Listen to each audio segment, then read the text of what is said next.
Assalamualaikum warahmatullahi wabarakatuh.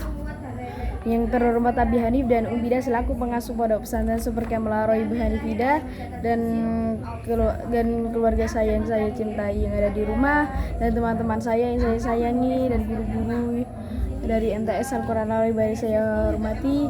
Kali ini saya Siva Nadira Nadim dari kelas 7 MTS Al-Quran Al-Roy Hanifida akan mempresentasikan peta imajinasi yang berjudul Sulam Taufik bab 8 yang terdiri dari 4 cabang dengan 3 bab. Masing-masing 3 bab ini akan ada 4 cabang, 4 anak cabang. Yang pertama tentang cabang yang pertama yaitu tentang syarat sholat yaitu yang pertama itu menghadap kiblat, dan yang kedua itu mengetahui masuk waktunya sholat. Nah, ini mengetahui masuk waktunya sholat yaitu jadi kita itu harus tahu kapan masuk waktu sholat, seperti kapan waktunya sholat duhur, sholat asar, dan sholat maghrib dan seterusnya. Dan itu ketiga Islam tamyiz. Islam tamyiz adalah orang yang beragama Islam dan orang yang sudah bisa membedakan yang mana yang benar mana yang salah, dan mengetahui fardunya sholat. Mengetahui fardunya sholat yaitu apa yang diwajibkan dalam salat tersebut. Dan yang keempat yaitu tidak berkeyakinan fardu itu sunat. Jadi syaratnya sholat itu tidak berkeyakinan bahwa apa yang diwajibkan pada fardu sholat itu sunnah. Dan yang kelima yaitu menutup aurat. Menutup aurat ini untuk perempuan batasnya itu dari yang kelihatan yaitu hanya telapak tangan dan wajah. Dan untuk laki-laki itu mulai dari siku, kepala, dan kaki.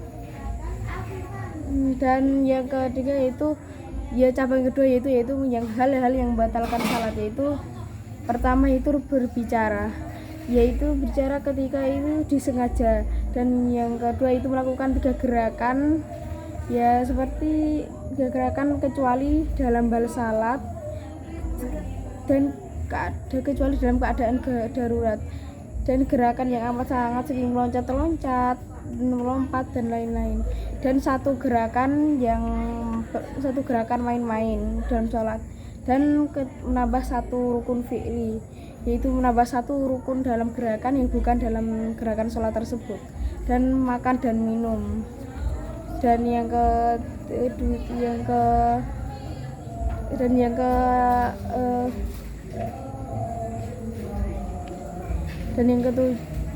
yang ke-8 yaitu niat untuk memutuskan sholat itu, yaitu dalam arti itu memutuskan sholat tersebut dan tidak melanjutkan sholat tersebut. Dan ragu-ragu dalam memutuskan sholat itu yaitu dalam artinya ketika sholat yaitu artinya rugu, sudah benar atau masih kurang apa sholatnya, seperti kadang lupa gerakan atau bagaimana.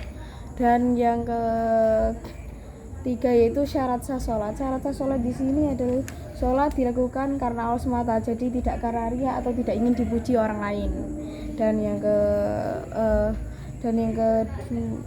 yang kedua itu makanan, pakaian, dan tempat untuk dalam sholat itu halal dan baik.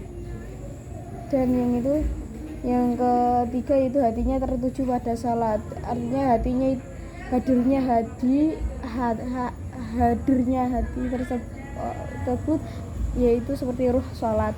Dan yang keempat yaitu salat hati, dan tentang itu salat yang hatinya tidak konsentrasi itu tidak dapat menahan sholatnya, itu tidak dapat menahan perbuatan keji yang ia lakukannya. Dan yang keempat hanya salat yang jadi pemikiran. Jadi orang yang salah sholat itu hanya sholat saja yang dia pikirkan, dia hanya fokus pada sholatnya saja, tidak ada pikiran yang datang selain sholat tersebut. Dan yang keempat yaitu tidak merasa heran dengan salatnya, seperti salatnya begini atau salatnya begini, dan yaitu anggap salatnya itu sudah benar, dan melihat dirinya itu sudah berhak mendapat pahala dan surga. Nah, sekian, terima kasih presentasi peta imajinasi kali ini. Mohon maaf bila ada salah kata. Wassalamualaikum warahmatullahi wabarakatuh.